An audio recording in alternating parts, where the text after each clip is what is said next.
maagang makauwi. Umaga pa nasa lansangan. Hapon na, pero buti na lang maaga makauwi. Hindi kami inabot ng gabi sa lansangan. Kaya makapagpahinga ng maaga-aga. And so, naghiwalay na kami ng aking kausap.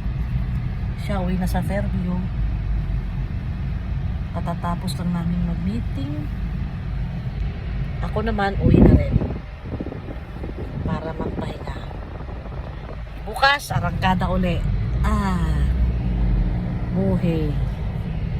Naka day off kami ngayon kay kay Frances. Ayun pala yung no? Hindi nakapag-alaga si Voss. Beautiful fisheries, aquatic. Yung pwede ka buhay si Emilia. Ayun, live the hook. Meron pala na. Order ka, di-deliver na. Kasi dati, punta pa ng Banyo. Pero traffic nakakantok. Traffic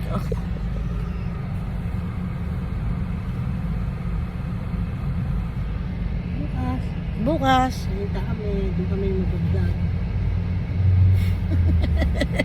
Gusto rin mag-vlog. Lalo na magalit ang anak ko.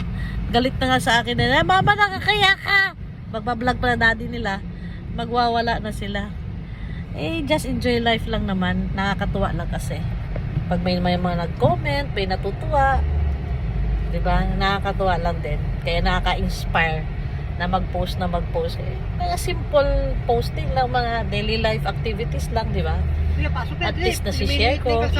And I hope natutuwa din po kayo, diba? So, just enjoy life lang. Hanggat bata pa tayo. Kasi pag ugod-ugod naman tayo, siyempre, nanahimik lang tayo sa isang sulok. Kaya hanggat may lakas pa, sige lang. Sige lang. Hindi anak ko ngayon ang nag-drive sa akin kasi sumakit ang tiyan niya kahapon. Nagpahinga muna. Pero okay naman na siya. Tsaka buti, yung estudyante kong anak na may baby na, lang sila, online class. Hindi sila face to face kaya walang bantay si Lolo Dad. Siya ang driver. Bye!